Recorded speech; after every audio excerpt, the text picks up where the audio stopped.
नमस्कार दोस्तों, मैं अभिषेक राय आप लोगों के सामने आपके यूट्यूब चैनल अभी जियो जी में। ये मेरा यूट्यूब चैनल है और बहुत दिनों बाद मैं फिर अपने यूट्यूब चैनल पे आ रहा हूँ क्योंकि कुछ प्रॉब्लम हो चुकी थी। तो शुरू करते हैं हम अपना पहला वीडियो ये पीपीटी के माध्यम से। इसमें आप देखेंगे कि भौगोलिक चिंतन का इतिहास जो एमए थर्ड सेमेस्टर और बीए सिक्स सेमेस्टर में आपको पढ़ना रहेगा ज्योग्राफी में। इसमें सबसे महत्वपूर्ण टॉपिक है भूगोल में हमबोल्ट का योगदान। ये हमबोल्ट महोदय हैं। अगर आप देखोगे हमबोल्ट महोदय बहुत ही इम्पोर्टेंट है, हर एग्ज़ाम में हर समय कभी ना कभी ये सदाबहार क्वेश्चन है कि हमबोल्ट की योगदान बताइए भूगोल विषय में। ठीक, तो ये जब भी ज्योग्राफिकल थाट आप पढ़ेंगे, भौगोलिक चिंतन पढ़ेंगे, तो आपको हमबोल्ट पढ़ना ही पड़ेगा। इम्पॉर्टेंट टॉपिक है, चाहे आप पीजी में पढ़ रहे हो, चाहे आप यूजी में पढ़ रहे हो, मतलब एमए में पढ़ रहे हो या आप बीए में पढ़ रहे हो। ठीक है, ठीक है। तो मैं अभिषेक राय फिर से बता दे रहा हूँ कि मैं अभिषेक राय आप लोगों के सामने आपके ये पहले वीडियो जो है भूगोल में हमबोल्ट का योगदान, भौगोलिक चिंतन का इतिहास का ये पहला चैप्टर है। चलिए आगे बढ़ते हैं, हम शुरू करते हैं इसको। ठीक है, लो भाई, आ गया आपके सामने हमबोल्ट का परिचय। सबसे पहले हम परिचय देखेंगे हमबोल्ट महोदय का। तो आप देखोगे हमबोल्ट महोदय 1769 में पैदा हुए थे और 1859 में इनकी मृत्यु हो गई थी। ये शुरुआत यहाँ से हम करेंगे हमबोल्ट महोदय का कि 1769 में पैदा हुए थे और 1859 में क्या हुए, ये 1859 में इनकी मृत्यु हो गई। ठीक है, ये हमारे हमबोल्ट महोदय, एक ब्लैक एंड वाइट इनकी पिक्चर लगी हुई है।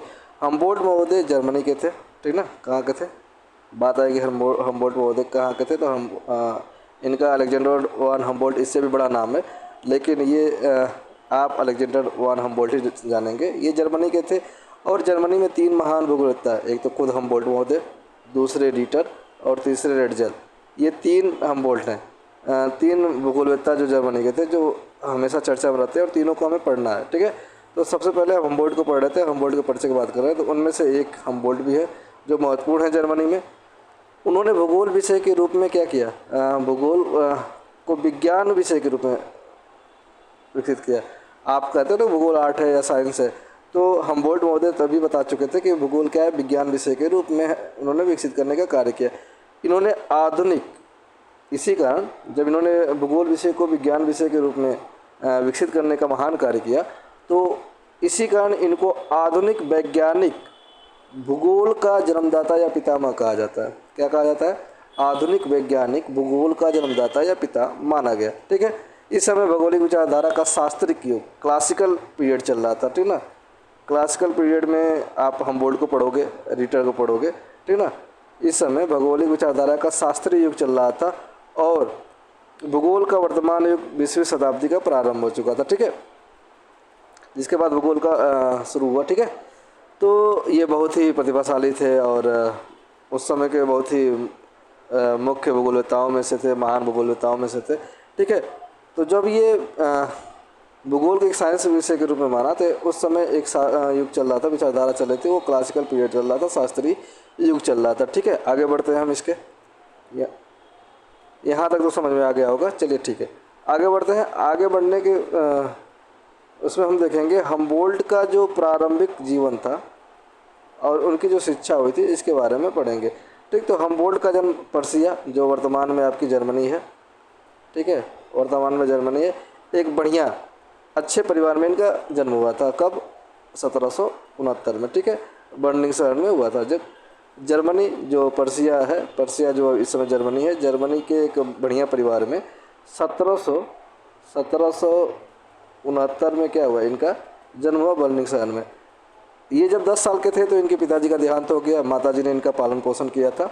ठीक है, 18 साल तक ये एक प्राइवेट स्कूल में पढ़े, उसके बाद विश्वविद्यालय पढ़े। बाद में ये गार्टिगन विश्वविद्यालय जर्मनी के मुख्य विश्वविद्यालयों में से एक था। कौन सा, गार्टिगन विश्वविद्यालय, उसमें इन्होंने अध्ययन किया। ठीक है, इन्होंने बस वनस्पति विज्ञान, भूगोल नहीं पढ़ा था। देखो, इन्होंने वनस्पति विज्ञान पढ़ा, खनिज पढ़ा और भू विज्ञान विषयों का विशेष अध्ययन किया। ठीक है, ज्योग्राफी में सारा पार्ट ऑफ एनसीईआरटी का जब मैं पढ़ाया हूँ उसको देखेंगे आप, तो भूगोल हर विषय में से कुछ ना कुछ भूगोल में समाहित है।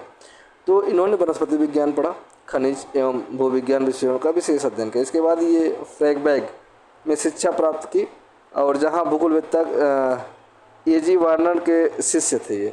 ए जी वार्नर एक भूगोलवेत्ता, पढ़ोगे आप उनको, उनके ये शिष्य थे।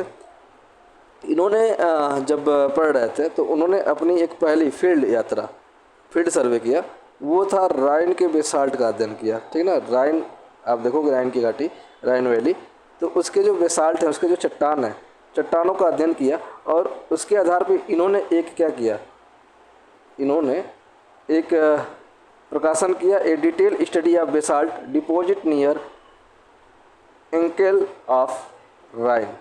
ठीक ना, इन्होंने एक प्रकाशन लिखा, उस प्रकाशन का नाम था a detail study on the basalt deposit near Unkel the Rhine. ठीक, निकाला। और इन्होंने जॉर्ज फास्टर के नाम समर्पित कर दिया। इन्होंने ये लिखा, प्रकाशन किया, और इन्होंने अपने गुरु जो थे, इनके मार्गदर्शक जो थे जॉर्ज फास्टर, इनके नाम क्या कर दिया, इस लेख को इन्होंने समर्पित कर दिया। 20 वर्ष की आयु में इन्होंने इंग्लैंड, हॉलैंड, बेल्जियम, उत्तरी फ्रांस की यात्रा, घुमक्कड़ थे, ठीक ना, यात्रा किया। और निम्न राइन के प्रदेशों का संक्षिप्त व्याख्या की। इन्होंने जब राइन बेसाल्ट का अध्ययन किया था, लेख किया था, तो बाद में इन्होंने राइन के जो लोअर पार्ट था, लोअर एरिया था, ठीक ना, लोअर एरिया था, उन प्रदेशों का, निचले प्रदेशों का क्या किया, प्रदेशों का संक्षिप्त व्याख्या किया, लेख मतलब एक लेख लिखा। पढ़ाई खत्म होने के बाद उनकी नियुक्ति क्या हुआ, एक खनिज विज्ञान में भू वैज्ञानिक के रूप में, खनन भू वैज्ञानिक के रूप में हुआ था। ठीक है, जब पढ़ाई ख़त्म किया तो उन्होंने 1791 में खनिज विभाग में खनन भू वैज्ञानिक के रूप में क्या किया, इन्होंने एक जॉब शुरू कर दी। जॉब शुरू करने में उन्होंने फ़ायदा ये मिला कि उन्होंने दक्षिणी जर्मनी का पूरा यात्रा कर लिया।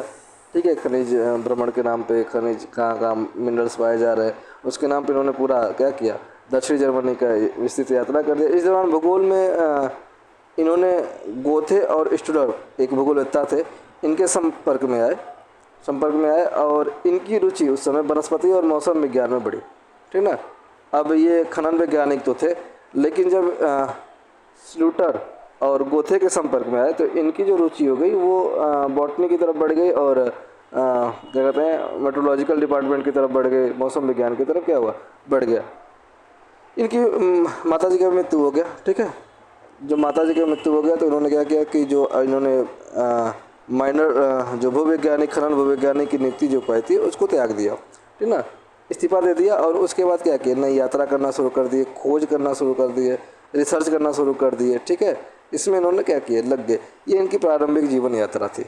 ठीक है, यहाँ तक मुझे विश्वास है कि आप लोगों को समझ में आया होगा, कोई दिक्कत नहीं होगी। ठीक है, इम्पॉर्टेंट है। आगे बढ़ते हैं। आगे बढ़ने की कड़ी में हम देखेंगे क्या, हम्बोल्ट की यात्रा और खोज। हमने इनकी प्रारंभिक शिक्षा देखा था, अब यात्रा और खोज की बात करेंगे कि जब इन्होंने क्या किया, अपनी जो खनन भूवैज्ञानिक की जो नौकरी थी, उन्होंने जब त्याग दिया, इनकी माता जी जब डेथ हुई तो उसके बाद इन्होंने क्या किया, लंबे लंबे यात्राओं पर निकल गए और खोज करना शुरू कर दिया। जब खोज करना शुरू कर दिया तो शास्त्रीय अभियानों में, खोजों को में पढ़ने के साथ इनके क्या हुआ, अंतर्मुखी विकास हुआ और स्वप्न दृष्टा, मतलब स्वप्न देखने के बड़ा माहिर थे ये। ठीक है भाई, जब तक स्वप्न नहीं देखोगे तब तक कैसे काम चलेगा। नई नई जगहों पर यात्रा करने लगे। जॉर्ज फास्टर, जिन्होंने ये समर्पित किया था अपना लेख, और इन्होंने पश्चिमी यूरोप की यात्रा की उनके साथ। ठीक है, और भौगोलिक प्रक्षेपण ऑब्जर्व किया, विधि भूदृश्यों के बारे में देखा। और उनका जो वैज्ञानिक वर्णन करने की क्षमता थी ना, जब घूमने लगे जॉर्ज फास्टर के साथ, लंबी लंबी यात्राएं करने लगे, तो जो उनकी वैज्ञानिक वर्णन करने की क्षमता थी, उस पर गहरा प्रभाव हम्बोल्ट पर पड़ गया। ठीक ना, क्षमता का गहरा प्रभाव हम्बोल्ट पर पड़ा। ठीक, खनन विभाग नौकरी त्यागने के बाद 1998 में जर्मनी के मैड्रिक में अपने दोस्त जो वनस्पति वैज्ञानिक थे, ए वोल्पलैंड के साथ पहुँचे। ठीक है, रास्ते में उन्होंने कई स्थानों पर ऊंचाई, समुद्र तल के तापमान, वायुदाब मापा। स्पेन में पर्वतों को मापने वाले पहले व्यक्ति थे। ठीक ना, स्पेन को एक क्वेश्चन आ जाएगा अगर आपका कि स्पेन में जो पर्वत है उसको मापने वाले पहले व्यक्ति कौन है, तो वो हम्बोल्ट ही होंगे। ठीक है, वो कौन होंगे, आपके हम्बोल्ट महोदय होंगे। ठीक है, ये सारी चीज़ें हुई, बहुत सारी चीज़ें हुई। घूमने लगे। उन्होंने दक्षिणी अमेरिका के उत्तरी भागों में पश्चिमी तट तक गए, अमेजन बेसिन तक गए। और इसी घूमने के समय इन्होंने क्या किया कि जो हम्बोल्ट धारा, एक पेरू ठंडी जलधारा थी, पेरू की तट पर बहने वाली, उसको उन्होंने खोजा और इन्हीं के नाम पे इसको हम्बोल्ट की जलधारा भी कहा जाता है, जो ठंडी जलधारा थी। ठीक है, ये सारी चीज़ें हुई। क्यूबा का भ्रमण किया, समाज में अध्ययन किया, सारी चीज़ें। इन्होंने खष्टकोण, दूरबीन, साइनोमीटर, बैरोमीटर आदि उपकरण का वो करके क्रमबद्ध रूप में रेखाएं अक्षांश और बाकी सारी चीज़ें तापमान का माप का रिकॉर्ड किया। मतलब कि घूम रहे थे तो साथ ही साथ अपना पूरा का पूरा डायरी फाइल सारी चीज़ें मेंटेन करते हुए क्या कर रहे थे, आगे बढ़ते जा रहे थे। ठीक है, तो ये नई नई जगह पर घूमे। लानोज के घास के मैदान को भी देखा, अमेजन के घने जंगलों और उष्ण वनों को भी देखा। क्यूबा तक का भ्रमण किया था। क्यूबा के अर्थशास्त्र और समाज का भी उन्होंने अध्ययन किया। बाद में कोलंबिया पहुँचे। तो ये क्या किए, एक यात्रा पर निकले थे। उस यात्रा क्या था, वो खोज की यात्रा थी। उस लंबे खोज की यात्रा पर इन्होंने बहुत अपने वैज्ञानिक क्षमता का बड़ा उनका वो किया। ठीक है, तो यहाँ तक कोई दिक्कत तो होगी नहीं, आगे बढ़े। चलो भाई आगे बढ़ते हैं फिर। तो आगे बढ़ने क्रम में हम देखते हैं इन्होंने फसलों के उत्पादन पर पड़ने वाले जलवायु प्रभाव, मतलब कि जो क्लाइमेट का प्रभाव पड़ता है फसल के उत्पादन पे, कि मान के चलो कि अभी टेम्परेचर बढ़ जाए तो खेती, कौन सा खेती कैसे प्रभावित होगा, तो इन सारी चीज़ों का भी क्या किया उन्होंने, अध्ययन किया।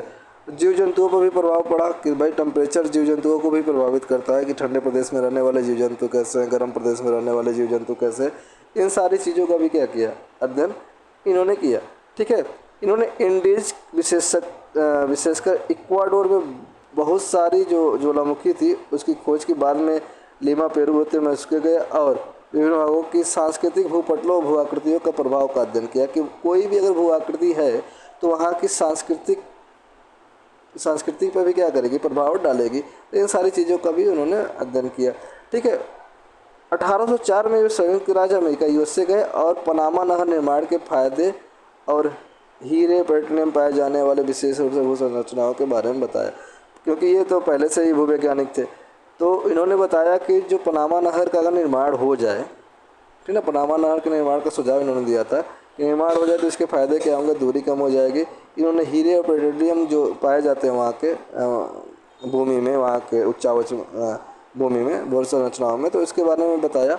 ठीक, बाद में जॉर्जिया, देखो कितना शहर घूमे, जॉर्जिया गए, कैरोलिना गए, वर्जिया गए, कैलिफोर्निया गए, मौजूदगी बताई इन्होंने। यहाँ इन चीज़ों पे क्या हीरे और पेट्रोलियम पाए जाते हैं, इन्होंने बताया कि इन जगहों के भू संरचनाओं में ये सारी चीज़ें पाई जाती है। बाद में वापस यूरोप लौटा है। ठीक है, बाद में कहाँ चले गए, यूरोप चले गए। 1906 में इटली के विश्व ज्वालामुखी विस्फोट देखने के बाद लंबे समय तक अनुभव का दस्तावेज तैयार करने में जुटे रहे। ठीक है ना, इन्होंने विश्वविशियस जो ज्वालामुखी है कहाँ की, इटली की, इसका विस्फोट देखे और उसके बाद इसके बाकी जितने भी इन्होंने घूमा था उसका दस्तावेज तैयार करने में जुट गए। इन्होंने फ्रेंच भाषा में अपने अनुभवों को 30 खंडों में लिखा। ठीक ना, फ्रेंच भाषा में, फ्रेंच भाषा में जितना घूमे थे, घूम के जो भी जितना भी अनुभव प्राप्त किए थे, उन सारे अनुभव क्या किया, हाँ, उन्होंने 30 खंडों में लिखना शुरू किया। उस समय तक के विद्वानों में काफ़ी प्रसिद्ध हो चुके थे, क्योंकि इतने घुमक्कड़ थे कि जहाँ जाते थे तहाँ कुछ ना कुछ चीज़ें देख लेते थे। वो वैज्ञानिक भी थे, मौसम विज्ञान के बारे में भी थे, इनकी वनस्पति के बारे में भी जानकारी थी, तो वो उस समय लोकप्रिय हो चुके थे, फेमस हो चुके थे, हम बोल। ठीक है, तो ये इनकी यात्रा थी, खोज थी। आगे बढ़ते हैं, देखते हैं और भी सारी चीज़ें इनके बारे में। तो आगे बढ़ने के बाद हम देखेंगे इनके कि 1829 में रूसी जार के नियंत्रण में लेनिनवाद जो था, फिर ये सारी चीज़ें घूमते हुए तापमान संबंधित विश्व का पहला मानचित्र तैयार किया इन्होंने। ठीक ना, तापमान संबंधी विश्व का पहला मानचित्र तैयार करने वाले भी हम बोलते। और इन्होंने समताप रेखा किसी अक्षांश रेखा के अनुरूप नहीं होती। ठीक ना, इन्होंने बताया कि अगर समताप रेखा यहाँ पे टेम्परेचर अगर 10 डिग्री है और ये मान के चलो 0 डिग्री समताप अक्षांश रेखा है, यहाँ पर टेम्परेचर अगर 20 डिग्री है, तो ज़रूरी नहीं कि हर जगह 0 डिग्री पे 20 डिग्री होगा। ये टेम्परेचर वेरी करता है, बदलता रहेगा फिजियोग्राफी के अनुसार। ठीक है, तो इन्होंने बताया कि जो टेम्परेचर है किसी अक्षांश के अकॉर्डिंग ही नहीं रहेगा, कि अगर 0 डिग्री पे 20 डिग्री से 0 डिग्री अक्षांश पे 20 डिग्री का टेम्परेचर है तो हर जगह 0 डिग्री पे 20 डिग्री ही टेम्परेचर पाया जाएगा। नहीं, ये ऊंचाई के आधार पे, धरातल के आधार पे क्या होगा, इसमें परिवर्तन आ जाएगा। तो इन चीज़ों को बताया। ठीक, महाद्वीपीय सिद्धांत, महाद्वीपीय अंतर प्रदेश के अत्यधिक मौसम में ठंडी पड़ने के सिद्धांत, बाकी चीज़ों को भी इन्होंने बताया। ठीक है, इन्होंने मौसम विज्ञान शब्द को भूगोल के पुस्तकों में साबित किया। ठीक है, इन्होंने मौसम विज्ञान शब्द को भूगोल के पुस्तकों में शामिल किया। सबसे इम्पोर्टेंट चीज़ आती है कि 1845 में इन्होंने अपनी प्रसिद्ध पुस्तक कॉस्मॉस प्रकाशित किया। क्या प्रकाशित किया? कॉस्मॉस। ये इम्पोर्टेंट पुस्तक है, हमेशा पूछ देता है कॉस्मॉस किसकी रचना है। ठीक, इसको 2 खंडों में डिवाइड किया गया था। ठीक है, आगे पढ़ेंगे इसको कि कॉस्मॉस प्रकाशित किया जिसमें ब्रह्मांड से संबंधित ज्ञान के भौतिक भूगोल के प्रत्येक पहलू को शामिल किया गया। कॉस्मॉस जो हमबोल्ट की रचना है 1845 में जो ये प्रकाशित हुई थी, ये ब्रह्मांड से संबंधित जितने भी भौतिक भूगोल के प्रत्येक पहलू हैं उसको इसमें शामिल किया गया था। इन्होंने एक नया शब्द कॉस्मोग्राफी निकाला। कॉस्मॉस जो पुस्तक लिखी इसमें एक नया शब्द इन्होंने लिखा है कॉस्मोग्राफी, जिसका अर्थ होता है विश्व का भौतिक वर्णन। ठीक है, कॉस्मोग्राफी है। ठीक है, कॉस्मोग्राफी इन्होंने नया शब्द निकाला और इस कॉस्मोग्राफी का जो अर्थ होता है वो होता है विश्व का भौतिक वर्णन। क्या? विश्व का भौतिक वर्णन माने पूरे विश्व में जितने भी फिजिकल चीज़ें हैं, फिजिकल इसका व्याख्या करें, डिस्क्रिप्शन करें। ठीक है, कॉस्मोग्राफी को 2 भागों में इन्होंने बांटा, इग्नोग्राफी और जियोग्राफी। ठीक, जियोग्राफी को उन्होंने जर्मन शब्द अर्डकुंडे के रूप में परिभाषित किया था, जिसका अर्थ होता है पृथ्वी का वर्णन। ठीक है, अर्डकुंडे जर्मन शब्द है। ठीक है, समान रूप से भौतिक भूगोल, इस शब्द को रिटर को लेकर प्रसिद्ध ग्रंथ, मतलब अर्डकुंडे जो है रिटर की प्रसिद्ध ग्रंथ में लिया गया था। ठीक है, पृथ्वी का वर्णन करना है। इसके बाद हमबोल्ट ने जो उनके पिताजी थे पर्सिया के राजा चैम्बरलेन की सेवा करने का अवसर मिला था, तो उन्होंने क्या किया, हमबोल्ट ने अपने पिता की भांति ही क्या किया, पर्सिया के राजा चैम्बरलेन की सेवा करनी है। ठीक है, बाकी शेष जीवन उन्होंने जर्मनी में अपने अनुभव को लिखने और बांटने में बिताया। 90 वर्ष की आयु में 1869 में क्या हो गई, इनकी मृत्यु हो गई। ये तो इनकी पूरी यात्रा और जीवन कथा थी। अब आते हैं इनके भूगोल में क्या योगदान था। ठीक है, इस चीज़ पे आते हैं। तो भूगोल में इनकी जो देन थी, ठीक है, भूगोल में जो इनकी देन थी, इनकी रचनाएं थी। ठीक, हमबोल्ट ने बहुत सारी चीज़ें की, भूविज्ञान के बारे में उन्होंने बताया, खनन विज्ञान के बताया, वनस्पति विज्ञान के बताया, ऋतु विज्ञान या मौसम विज्ञान के बारे में बताया, राजनीतिक भूगोल पे भी इन्होंने बताया। ठीक है, ये क्या थे, ये बहुमुखी प्रतिभा के धनी थे। इसी कारण इनको क्या कहा गया, बहुमुखी प्रतिभा का धनी कहा गया। इनकी रचनाएं जो थी, सबसे पहले इन्होंने क्या लिखा, राइन लैंड बेसाल्ट लिखा। राइन लैंड बेसाल्ट लिखा कब? 1869 में। ये इनका पहला शोध ग्रंथ था, मान के चलो। 1822 में नई दुनिया के स्पेनिश उपनिषद जो आपके राजनीतिक और साम्राज्य के बारे में ये राजनीतिक लेख है। ठीक, 1823 में दोनों गोलार्धों के चट्टानों के विशिष्ट के बारे में बताया। 59 में एशिया सेंट्रल 2 खंडों में फ्रेंच भाषा में इन्होंने लिखा था। यूराल और पश्चिमी साइबेरिया के खनिज संसाधनों पर इन्होंने लेख लिखा था। जब ये घूम रहे थे तो इन्होंने नई दुनिया के भूमध्य रेखीय प्रदेश की यात्रा में आणविक वर्णन खंड 3 में पेरिस से प्रकाशित किया था इन्होंने। ठीक है, ये सारी चीज़ें थी। इनकी इम्पोर्टेंट जो बुक थी, ठीक, जिसके लिए फेमस हुए थे, ठीक, इनकी जो इम्पोर्टेंट बुक थी जिसके लिए फेमस हुए थे वो आपकी थी 1845 में। लेकिन उससे पहले एक पुस्तक इन्होंने लिखा था, प्राकृतिक दीर्घदर्शन, व्यू ऑफ नेचर। ये भी पूछ देता है व्यू ऑफ नेचर किसकी रचना है। ठीक है, व्यू ऑफ नेचर किसकी रचना है, तो हमबोल्ट की है। 1845 से 1862 के मध्य प्रकाशित कॉस्मॉस ग्रंथ, जिसके लिए क्या हमबोल्ट महोदय फेमस हो गए थे, वर्ल्ड फेमस हुए थे हमबोल्ट महोदय। किसको लेके, आपका कॉस्मॉस जो रचना थी। कॉस्मॉस को 2 भागों में डिवाइड किया गया था, इग्नोग्राफी और जियोग्राफी। इग्नोग्राफी और जियोग्राफी। कॉस्मॉस क्या थी, कॉस्मॉस एक तरह से मान के चलो कि पूरे विश्व का भौतिक वर्णन था। ये सारे खंड फ्रेंच और जर्मन भाषा में लिखा गया था। बाद में अंग्रेजी और यूरोपीय भाषा में क्या किया गया, इसका अनुवाद किया गया है। ठीक है, जितने भी आपको दिखाई दे रहे हैं, जितने भी इनके 8 की 8 पुस्तकें दिखाई दे रही है, ये सारी की सारी फ्रेंच और जर्मन भाषा में लिखी गई थी। बाद में अंग्रेजी और यूरोपीय भाषा में क्या किया गया, इसको वो कर दिए गए। आगे बढ़े। आगे बढ़ने के दृष्टिकोण से हम देखेंगे कि हमबोल्ट और भूगोल में जो तालमेल है वो सारी चीज़ें देखेंगे। इन्होंने परिभाषित किया, कुछ इंग्लिश में आप लोग पढ़ लीजिएगा इसको। ठीक है, आगे बढ़ते इसमें उन्होंने ज्वालामुखी की उत्पत्ति के कारण बताया, क्षेत्र बताया, प्रभाव बताया, तीव्रता बताया।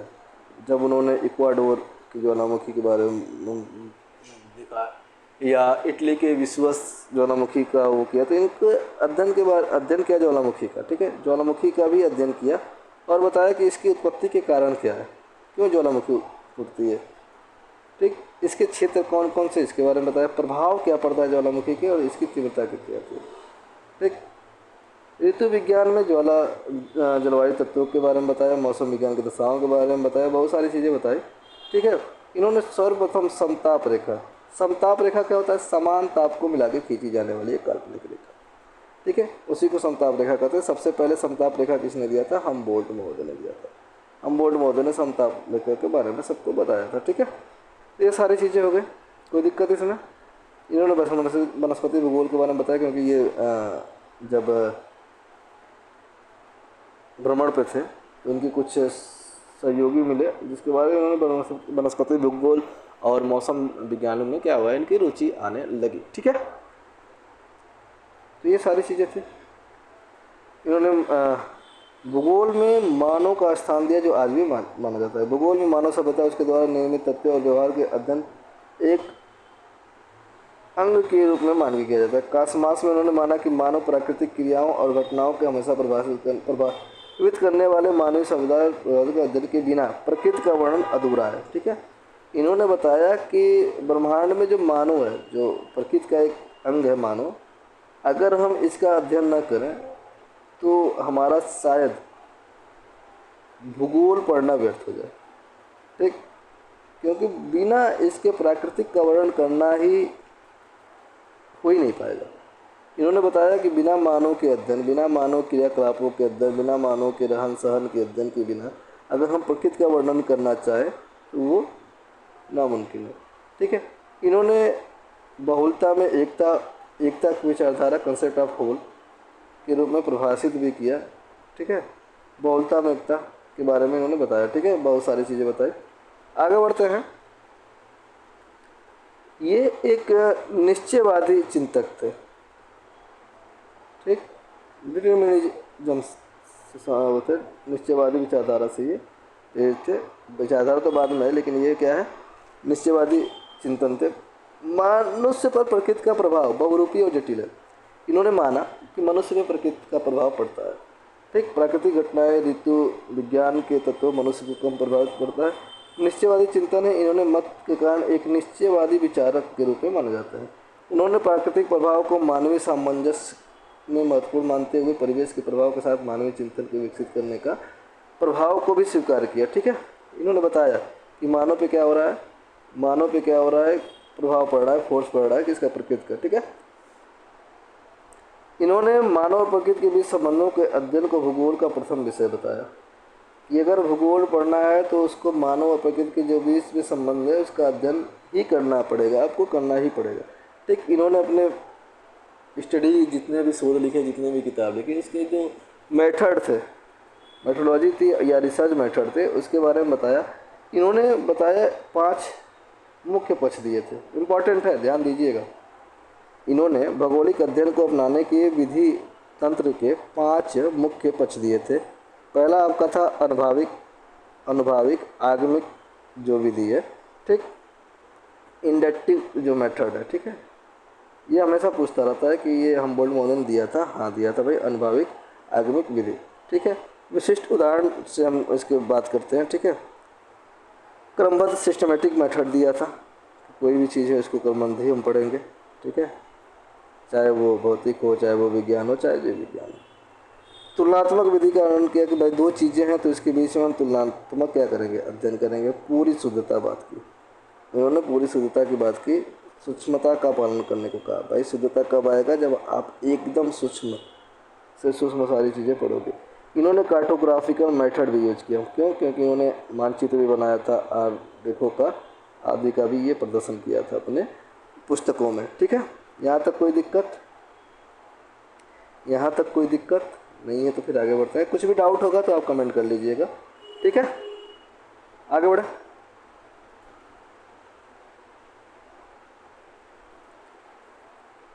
देखो भाई, हमबोल्ट ने क्या किया, हमबोल्ट ने भूगोल में संकल्पनाएं दी।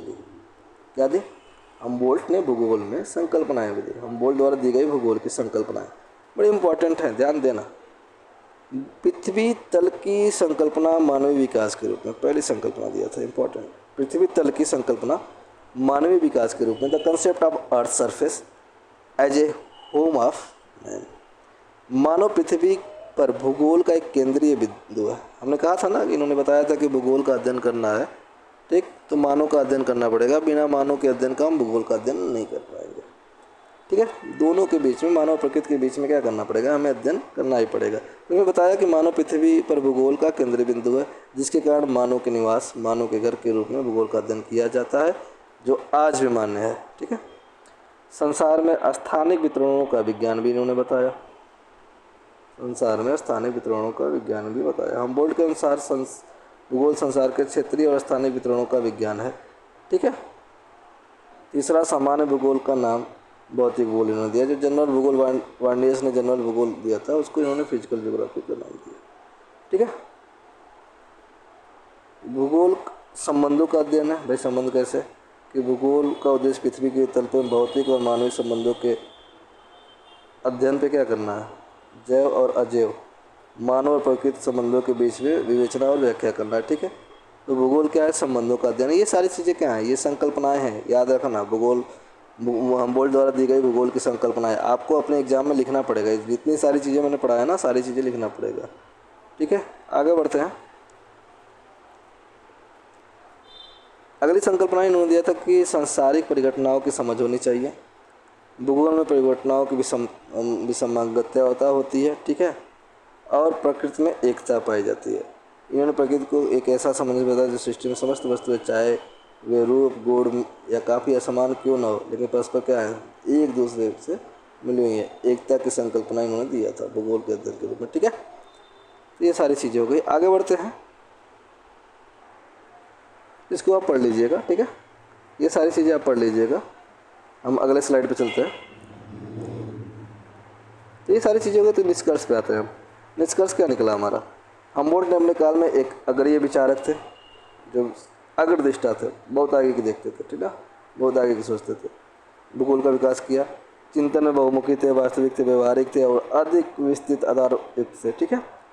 ये सारी चीज़ें थी। उन्होंने व्यवहारिक, वर्णात्मक भूगोल और प्रादेशिक भूगोल की व्याख्या नवीन युग में प्रारंभ किया, ठीक। भूगोल के वैज्ञानिक स्तर प्राप्त किया। इसी कारण रीटर सहित, ठीक है ना, बिना रीटर के नहीं, रीटर के साथ वर्तमान भूगोल का जनक माना जाता है। जो आधुनिक भूगोल है ना, आधुनिक भूगोल का जनक इसको, हमबोल्ट को और रीटर को, दोनों को साथ में लेकर माना जाता है, ठीक है। शास्त्रीय युग, क्लासिकल पीरियड आपने पढ़ा, हमबोल्ट और रीटर इसमें आते हैं, ठीक है। ये सारी चीज़ें थी, ठीक है। तो ये हो गया आपका निष्कर्ष। जो मेथड आपका उठा था भौगोलिक चिंतन, ये सारी चीज़ें इन बुक से ये मेथड बना है, तो इसका कोई आपको लेना देना नहीं है। एग्ज़ाम में ये सारी चीज़ें ये नहीं लिखना रहेगा आपको, ठीक है। एग्ज़ाम में इससे कोई मतलब नहीं है, ठीक है। तो आगे बढ़ते हैं। आगे बढ़ने में धन्यवाद।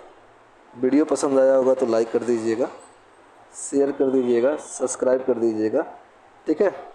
जल्दी लाइव आऊँगा, तबीयत थोड़ी सी हल्की हो चुकी है हमारी, ठीक है, आपको पता ही होगा। तो लाइक करिएगा, शेयर करिएगा, सब्सक्राइब करिएगा। हमबोल्ट अच्छे से पढ़ के आइएगा, ठीक। और आशा है कि ये सारी चीज़ें आपकी समझ में आ जाएगी, ठीक है। ये आपका MA BA, और साथ ही साथ आप किसी भी एग्ज़ाम, नेट हो या कोई भी ज्योग्राफी का कॉम्पिटिटिव एग्ज़ाम हो, इसमें ये सारी चीज़ें बड़ी इंपॉर्टेंट थी जो मैंने पढ़ाया, ठीक है। तो आशा करता हूँ कि आपको वीडियो पसंद आया होगा। अगर पसंद आया होगा तो लाइक कर दीजिएगा, शेयर कर दीजिएगा, सब्सक्राइब कर दीजिएगा। जहाँ आपको अगर डाउट होगा, ठीक, जहाँ आपको अगर डाउट लगे तो वहाँ पे क्या करिएगा, कमेंट करके पूछ लीजिएगा, ठीक है। कमेंट करके क्या करिएगा, पूछ लीजिएगा, ठीक है। Thank you so much.